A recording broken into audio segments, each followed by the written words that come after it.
Toko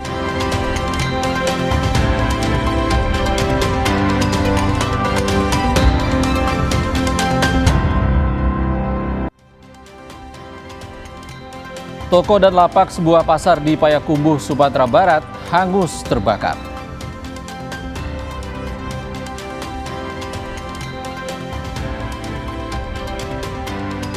Seorang WNI luka tembak usai bentrok dengan warga negara Timor Leste dipicu konflik batas negara.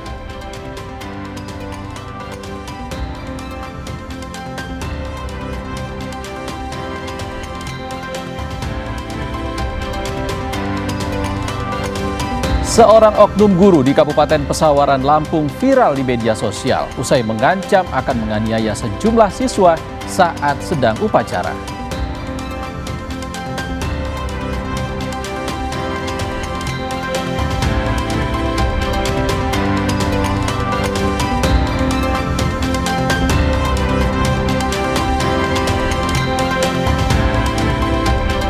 Halo, apa kabar saudara? Selain 3 sorotan utama tadi, selama 30 menit ke depan kami akan hadir dengan sejumlah informasi terkini dari berbagai penjuru tanah air. Saya Ihsan Sitorus, inilah Indonesia Update selengkapnya.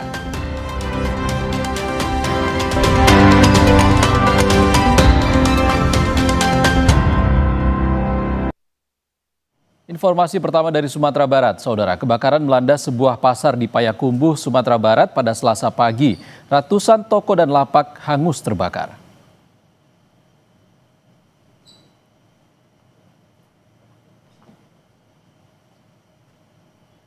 Banyaknya bahan yang mudah terbakar membuat api cepat menyebar di blok barat pasar. Total 300 petak toko dan 250 lapak pedagang kaki lima ludes terbakar. Petugas pemadam kebakaran baru berhasil memadamkan api 3 jam kemudian. Tidak ada laporan korban jiwa. Polisi masih menyelidiki penyebab kebakaran ini.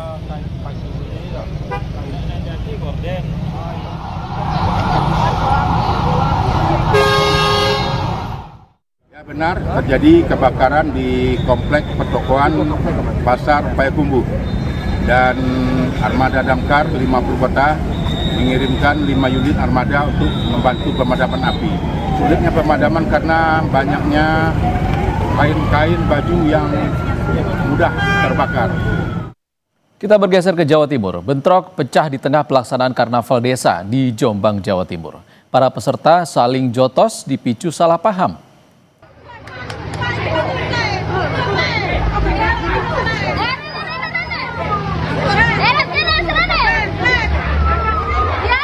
Keributan terjadi antar peserta Karnaval Desa dalam rangka HUT ke-80 RI di Desa Tanggal Rejo, Jombang, Jawa Timur.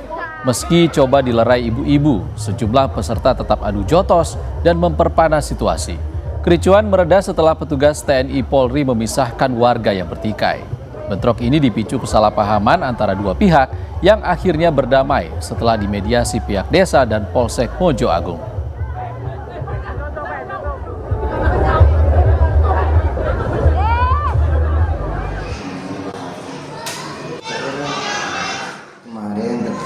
Pada waktu karnaval itu terjadi gesekan sedikit antar sesama peserta, dan akhirnya terjadi kericuan.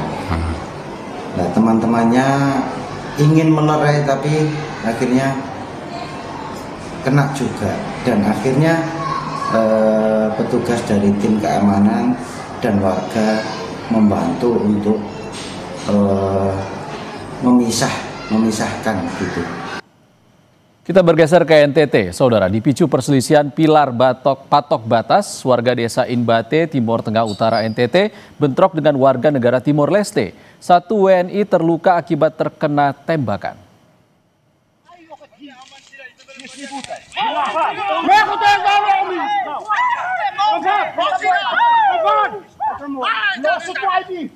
Adu mulut dan bentrokan terjadi antara WNI dan warga negara Timor Leste di Desa Inbate, Kecamatan Bikomi, Nilulat.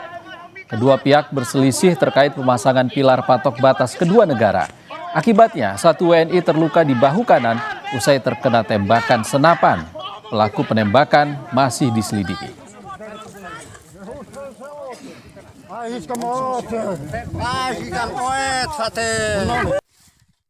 Jadi ada pembangunan patok 100 pilar yang ada di sektor tersebut. Nah, ini ada masyarakat yang tidak setuju akan pembangunan patok tersebut.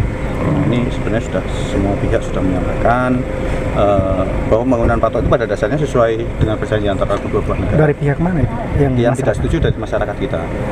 Jadi pembangunan patok dari sebelah ya? Pembangunan patok itu ada kadang-kadang gilirannya Indonesia yang bangun, ada gilirannya Timor Leste yang bangun. Nah, ini kebetulan pas giliran Timor Leste yang bangun. Kita ke informasi lain, Saudara. Mobil dinas milik Kapolres Mandailing Natal menabrak seorang siswi SMA pengendara sepeda motor. Akibatnya korban meninggal.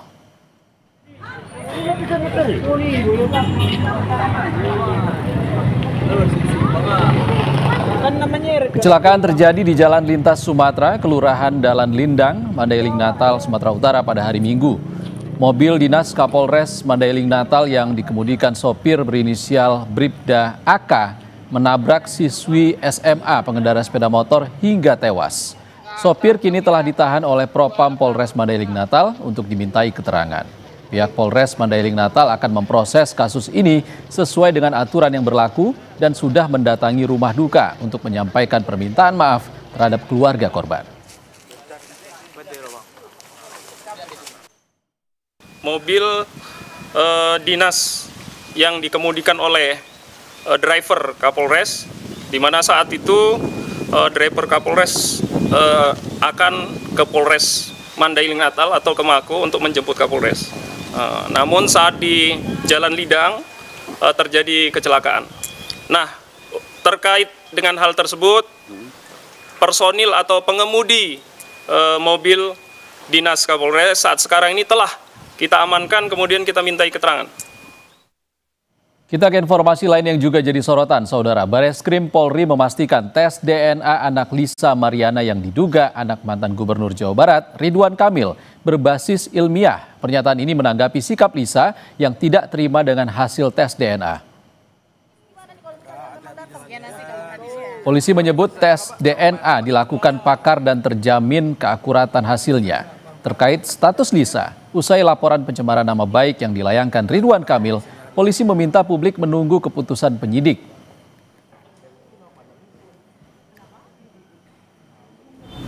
Proses penyidikan Polri selalu mengedepankan scientific crime investigation. Terkait dengan hasil, ya, tentunya sudah disampaikan oleh pakarnya langsung, dan tentu apa yang menjadi harapan, ya tentu itulah hasil daripada keilmiahan kepakaran yang sudah dilakukan oleh penyelidik. Kita tunggu dari penyidik ya kalau dalam statusan.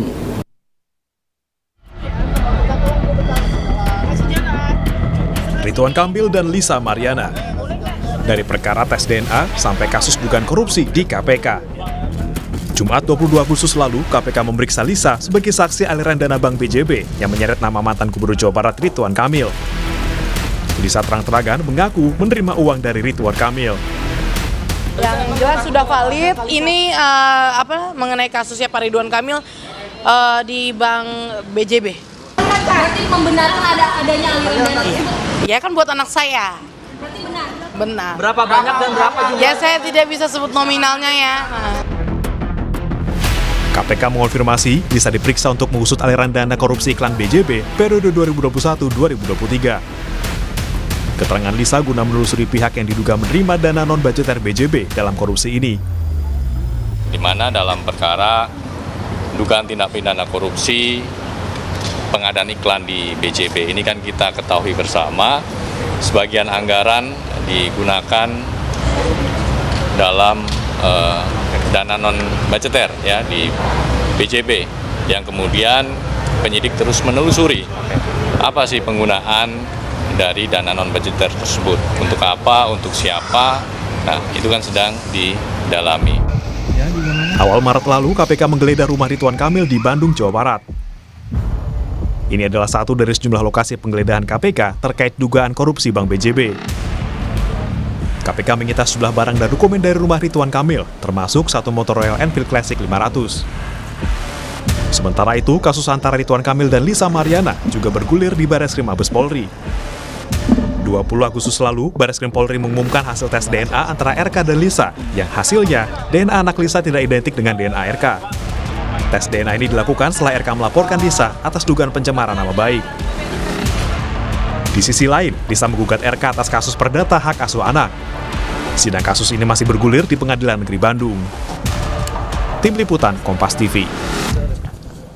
Total di Indonesia Update, saudara, kami segera kembali dengan kabar seorang oknum guru jadi sorotan usai mengancam menganiaya siswa saat upacara. Selengkapnya usai jeda.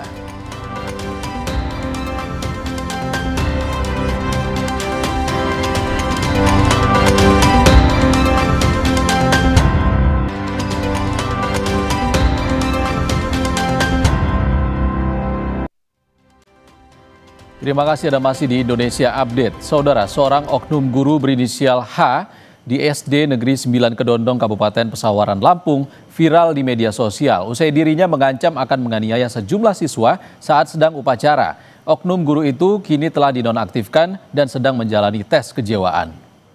Nggak bisa gitu, sekarang bubar. Kalau enggak... Bu! Pak Uyung, udah bubar aja yuk. Video yang berdurasi 1 menit lebih ini merekam saat seorang oknum guru berinisial H mengamuk di SD Negeri 9 Kedondong, Kabupaten Pesawaran, Lampung pada Juli 2025 lalu. Tidak hanya mengamuk, oknum guru yang ternyata mengajar di SD Negeri 5 Kedondong juga mengancam akan menganiaya siswa yang akan mengikuti upacara bendera. Merespons video yang beredar di media sosial, Kepala Dinas Pendidikan dan Kebudayaan Provinsi Lampung membenarkan oknum guru itu telah dinonaktifkan. Dari penyelidikan terungkap, oknum guru itu diduga mengalami gangguan kejiwaan. Nggak bisa gitu. Sekarang ada punishment dari Dinas Pendidikan Kabupaten Pesawaran, dan ini lagi diproses di inspektorat gitu kan. Dan yang bersangkutan sudah diberhentikan sebagai guru PJOK.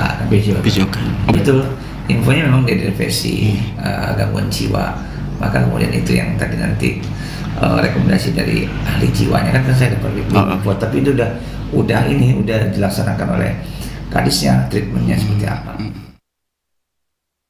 Kita ke sorotan lain, Wakil Ketua DPR RI Sufmi Dasko Ahmad meluruskan berita yang beredar soal tunjangan rumah sebesar 50 juta rupiah setiap bulan yang diterima anggota Dewan. Dasko bilang tunjangan rumah yang didapatkan 50 juta per bulan sejak Oktober 2024 hingga Oktober 2025 itu dianggarkan untuk sewa rumah selama 5 tahun.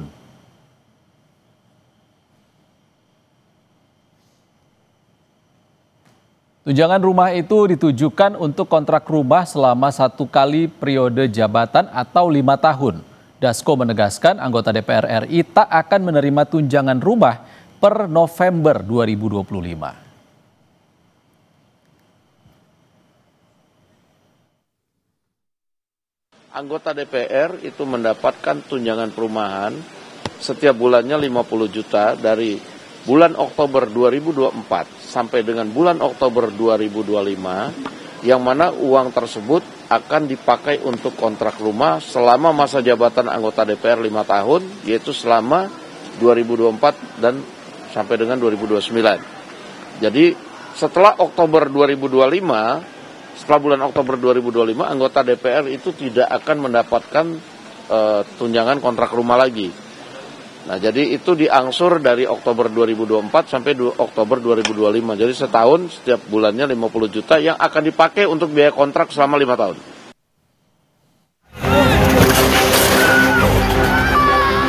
Pengemudi mobil putih ini berkendara dalam kecepatan tinggi di tengah kerumunan massa aksi hingga menabrak seorang pemotor. Sontak, massa yang tersulut emosi langsung menyerang mobil di Jalan Pejompongan Raya, Tanah Abang, Jakarta Pusat. Warga sekitar berhasil menyelamatkan pengemudi dari amukan massa yang belakangan diketahui seorang wanita.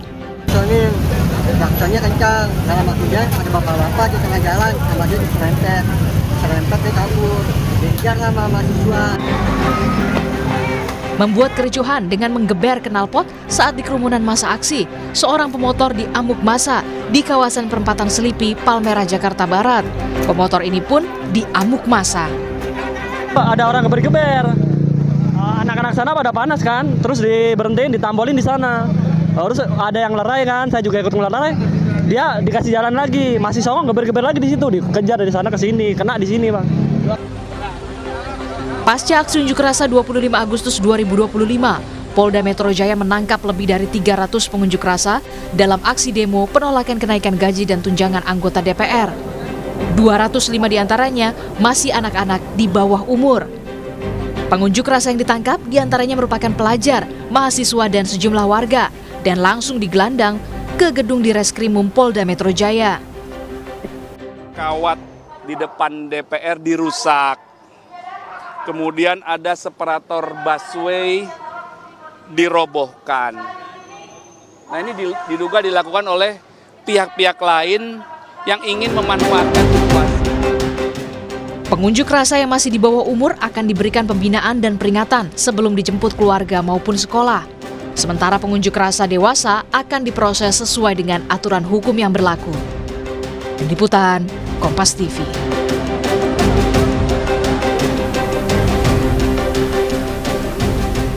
Kita ke sorotan lainnya. Pansus Hak Angket DPRD Kabupaten Pati, Jawa Tengah berencana memanggil Bupati Pati Sudewo dalam waktu dekat. Pemanggilan Bupati Pati segera dilakukan, namun sebelumnya Pansus terlebih dahulu menggali keterangan sejumlah pihak termasuk ahli terkait kebijakan-kebijakan kontroversial Bupati Pati. Tujuan pemanggilan Bupati Pati untuk mendapatkan keterangan secara detail soal kebijakan yang telah diambil, termasuk menaikkan PBB 250%. Sebelumnya, Bupati Pati juga menyampaikan kesiapannya jika sewaktu-waktu dipanggil Pansus Hak Angket DPRD Pati. Agenda Pansus terdekat adalah mengonfrontasi pihak Inspektorat dan ASN yang disangsi turun jabatan dari eselon 2 menjadi staf biasa. Pak Bupati kapan? Nanti bergulir lah, seiringnya waktu nanti ada bergulir, kita mengundang Bupati kapan. Ini kan pasti bisa berjalan, kita menggali dulu, nanti setelah itu kita panggil Pak Bupati. Dari 12 poin yang belum terbahas berapa? Baru 4 poin yang berjalan ya. Mas sejauh ini untuk fraksi kompak nggak Mas untuk pemanggilan Pak Bupati? Saya tidak bisa menilai kompak dan tidak, tapi 7 fraksi ini sudah mengajukan hak angket. Adapun anggota pansus, teman-teman dan masyarakat bisa menilai siapa yang berjuang untuk rakyat, siapa yang tidak, teman-teman bisa nilai. Sementara itu, juru bicara KPK Budi Prasetyo menyatakan pihaknya akan memeriksa Bupati Pati Sudewo Rabu 27 Agustus mendatang. Sebelumnya, KPK menjadwalkan pemeriksaan Bupati Sudewo pada Jumat 22 Agustus lalu. Namun Sudewo tak datang dengan alasan ada agenda lain. KPK melakukan pemanggilan terhadap saudara SDW untuk dilakukan pemeriksaan sebagai saksi dalam perkara pembangunan proyek DJKA ya, terkait dengan jalur kereta khususnya di wilayah Jawa Tengah, khususnya di wilayah Solo begitu ya. Dari pemanggilan kemarin. Jangan kemana-mana dulu saudara, tetaplah di Indonesia Update. Sejumlah informasi penting dan menarik lain yang akan hadir usai jeda.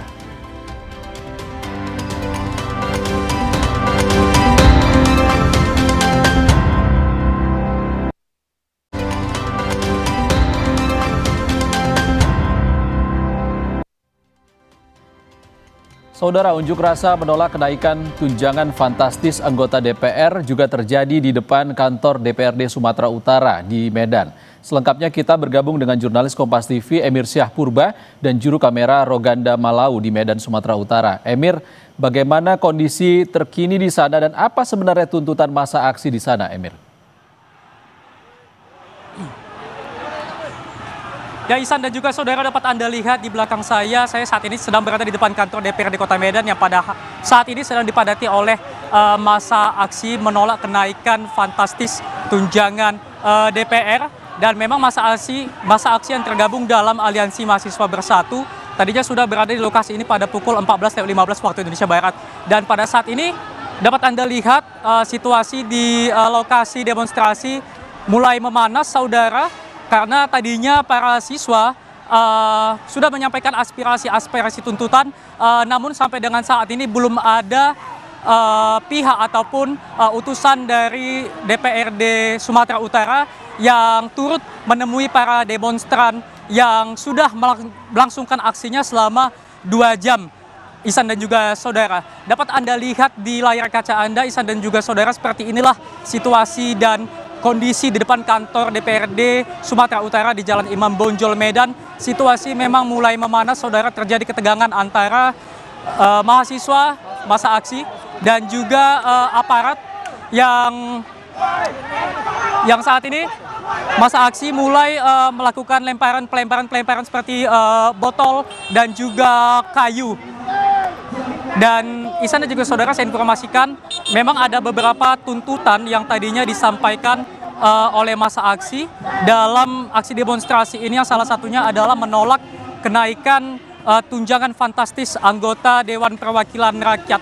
Juga terdapat beberapa poin-poin tuntutan lainnya seperti menolak dan meminta peninjauan kembali terhadap tunjangan DPR, juga meminta pemerintah menjamin kesejahteraan dosen dan para guru di Indonesia.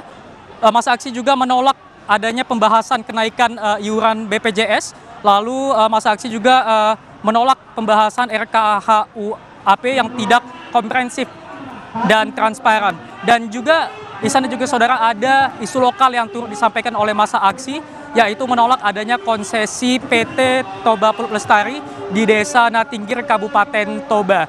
Demonstrasi ini saya informasikan kembali sudah berlangsung sejak pukul 2.15 tadi, yang dilaksanakan oleh Aliansi Mahasiswa Bersatu. Para massa aksi tadinya sudah memberikan ataupun menyampaikan aspirasi-aspirasi, dan sampai saat ini belum ada utusan ataupun pihak dari Dewan Perwakilan Rakyat Sumatera Utara yang menemui, sehingga memang situasi sampai saat ini turut memanas, Ihsan dan juga saudara. Jurnalis Kompas TV Emir Syah Purba dan juru kamera Roganda Malau melaporkan langsung dari Medan, Sumatera Utara. Tetap utamakan keselamatan kalian, kawan-kawan. Terima kasih, Emir. Saudara, informasi langsung dari Medan, Sumatera Utara tadi sekaligus menutup Indonesia Update edisi kali ini. Saya Ihsan Sitorus pamit, sehat selalu. Sampai jumpa.